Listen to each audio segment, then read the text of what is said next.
우선 참석의 의의에 대해서 좀 말씀을 시작하겠습니다.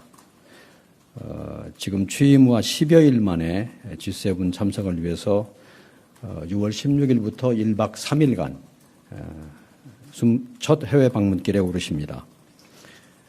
카나다가 우리를 초청을 했기 때문에 이제 시작이 된 건데요. 이러한 초청은 G7이 민주주의의 강인성을 보여준 경제강국 대한민국, 그리고 새로 출범한 새 정부에 대해서 큰 기대를 가지고 있음을 보여줍니다. 기본적으로 이재명 정부는 이번 G7 참석을 계기로 글로벌 번영에 기여하는 외교를 다하면서 한 G7 파트너십 강화를 추진해 갈 겁니다. 조금 세부적으로 말씀을 드려보겠습니다. 이 대통령께서 첫 외교 일정으로 G7 정상회의에 참석하는 것은 여러 가지 의의를 갖는데 한 4가지 정도로 정리를 해볼 수 있습니다. 하나는 지난번에 계엄 위기로 한국의 민주주의가 위기에 처했습니다. 그런데 그 위기를 지금 극복을 하고 민주 한국이 돌아왔다 라는 메시지를 국제사회에 알리는 첫 국제 무대가 될 겁니다. 한국 민주주의의 회복을 널리 알리는 의미가 있겠습니다.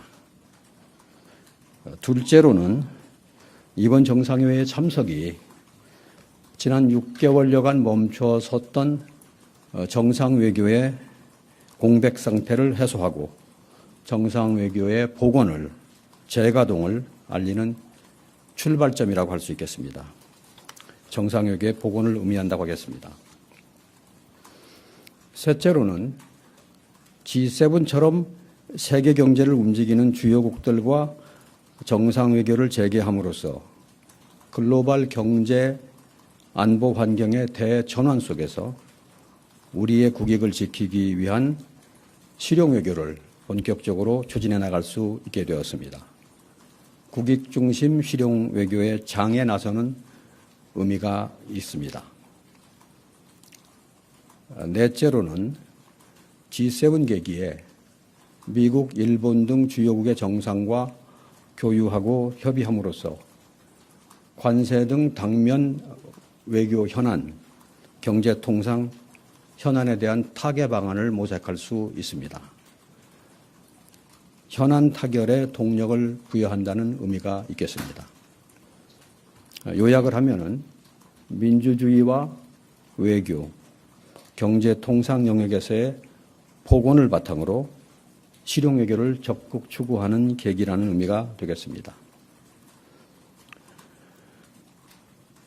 그러면은 이제 우리가 초청받은 G7 정상회의 자체에 대해서 몇 가지 소개 말씀을 드려보겠습니다.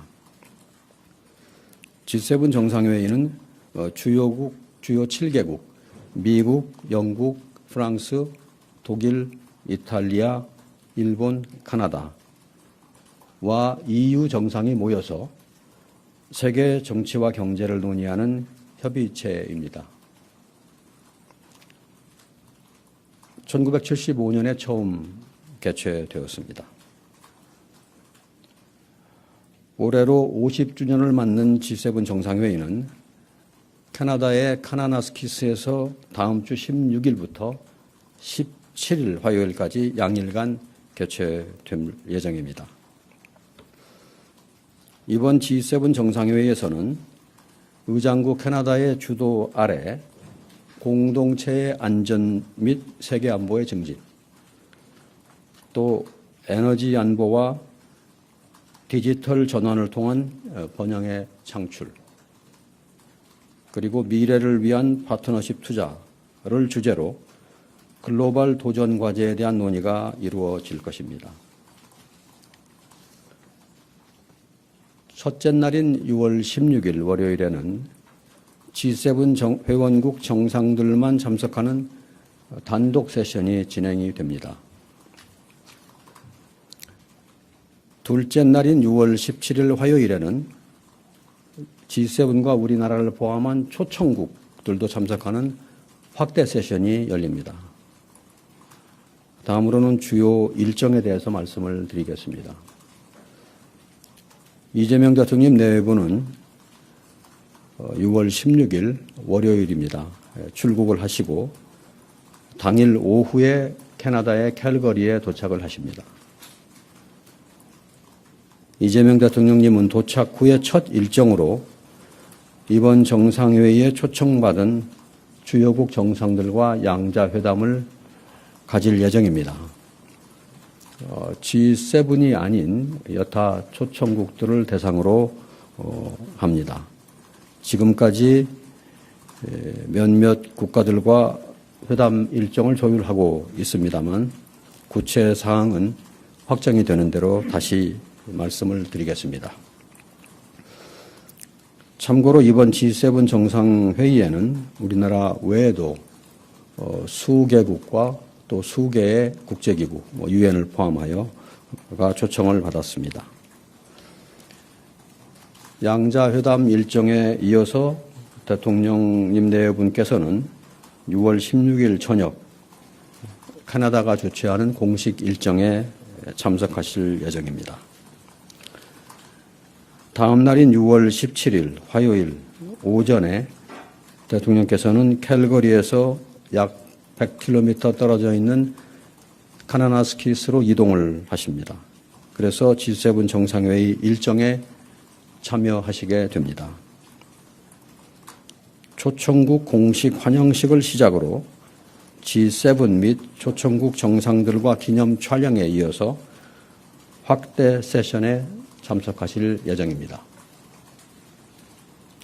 우리 정상이 참여하는 G7 정상회의 확대 세션은 에너지 안보를 주제로 업무 오찬을 겸해서 진행이 됩니다.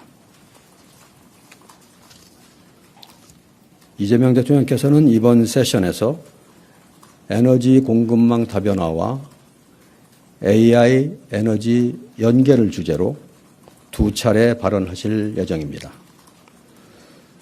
이재명 대통령은 각각의 발언에서 안정적인 에너지 시스템과 공급망 안정화 협력을 위한 우리의 노력과 비전을 제시하고 AI 시대를 맞아서 안정적인 글로벌 AI 생태계 구축과 AI 혁신 혜택 확산을 위한 대한민국의 역할을 설명하실 것입니다. 확대 세션 참석 전후에 G7 회원국을 포함해서 주요국 정상들과 양자회담을 가질 예정입니다. 현재 여러 나라들과 양자회담 일정을 조율하고 있습니다. 그런데 다자회의의 유동적인 특성상 세부 조율이 계속되고 있기 때문에 이 자리에서 국가명 등을 구체적으로 말씀드리기는 어려운 사정이 있음을 양해하여 주시기 바랍니다. 6월 17일 오후에 대통령님께서는 카나나스키스에서 일정을 마치고 다시 캘거리로 이동을 해서 귀국을 하게 됩니다. 서울에 도착하면 6월 18일 늦은 밤이 될 것입니다. 그러면 이번 G7 정상회담 참석의 기대 성과에 대해서 말씀을 드리겠습니다. 이번 회의는 세계 경제를 선도하는 주요국 정상들이 모이는 회의라는 점에서 국익 중심 실용 외교의 첫걸음을 내디딜 수 있는 좋은 기회가 될 것입니다. 무엇보다도 대통령님 취임 후에 10여일 만에 주요국 정상들과의 대면을 통해서 조기에 신뢰관계를 구축할 기회를 갖게 된다는 점에서 매우 시의적절하다고 할 수 있습니다. 세계 경제 대국 정상들과의 교류는 우리 경제가 어려운 상황에서 우리의 기업 활동은 물론 민생 회복과 경제 살리기에 기여할 것으로 기대가 됩니다. 또 여러 양자회담을 통해서 국익과 실용의 관점에서 주요국과의 우호 협력을 강화하는 동시에 통상, 무역 등 현안 논의에서 진전을 이루는 기회를 갖게 될 것입니다. 마지막으로 G7 정상회담 참석을 통해서 에너지 공급망과 AI 등 글로벌 현안 논의에 적극 참여함으로써 명실상부한 G7 플러스 국가로서의 대한민국의 위상을, 국제적인 위상을 공고히 하는 효과가 있을 것으로 기대가 됩니다.